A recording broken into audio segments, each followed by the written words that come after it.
ನಮಸ್ಕಾರ. ಇವತ್ತು ನಾನು ಮಸಾಲೆ ಪುರಿ ಮಾಡೀನಿ. ಇದಕ್ಕೆ ಏನೇನು ಸಾಮಗ್ರಿ ಹಾಕಿ ಮಾಡೇನಿ ಅಂಥೇಳಿ ನೋಡೋಣ ಬರ್ರಿ. ಗೋಧಿ ಹಿಟ್ಟು ಒಂದು 2 ಕಪ್ದಷ್ಟು ಗೋಧಿ ಹಿಟ್ಟು ತೊಗೊಂಡೇನಿ. ಒಂದು ಚಮಚದಷ್ಟು ಮೈದಾ ಹಿಟ್ಟು ಹಾಕ್ಲಿಕ್ಕತ್ತೇನೆ.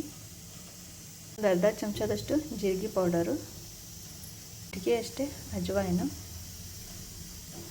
ಒಂದು ಚಮಚದಷ್ಟು ಖಾರ ಪುಡಿ, ಚೂರು ಕಸೂರಿ ಮೆಂತಿ, ಒಂದು ಚಿಟಿಕೆಯಷ್ಟು ಬಿಳಿ ಎಳ್ಳು, ಕೊತ್ತಂಬರಿ ಸೊಪ್ಪು, ಒಂದು ಸ್ಪೂನ್ದಷ್ಟು ಗರಂ ಮಸಾಲೆ, ಚಿಟಿಕೆಯಷ್ಟು ಅರಿಶಿನ, ಸ್ವಲ್ಪ ಉಪ್ಪು, ಒಂದು ಸ್ವಲ್ಪನೇ ಎಣ್ಣೆ ಎಲ್ಲ ಹಿಂಗೆ ಚಲೋತ್ನಾಗೆ ಇದನ್ನು ಮಿಕ್ಸ್ ಮಾಡ್ಕೋಬೇಕು. ಆಮೇಲೆ ಇದಕ್ಕೆ ಸ್ವಲ್ಪ ಹಿಟ್ಟನ್ನು ಗಟ್ಟಿಯಾಗಿನ ಕಲಿಸ್ಕೋಬೇಕು. ನೀರನ್ನು ಹಾಕಿ ನಿಮಗೆ ಹೆಂಗೆ ಎಷ್ಟು ಹದ ನೋಡಿ ಕಲಿಸ್ಕೋರಿ. ಆದಷ್ಟು ಸ್ವಲ್ಪ ಗಟ್ಟಿನೇ ಇರಬೇಕು ಹಿಟ್ಟು.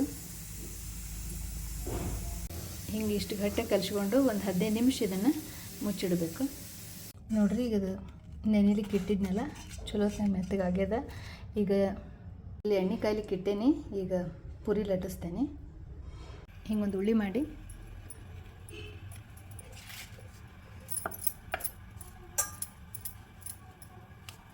ನಿಮಗೆ ಎಷ್ಟು ಸೈಜ್ ಪುರಿ ಬೇಕೋ ಅಷ್ಟು ಸೈಜ್ ನೀವು ಮಾಡ್ಕೋಬೋದು. ಎಣ್ಣೆ ಕಾಯ್ದದ.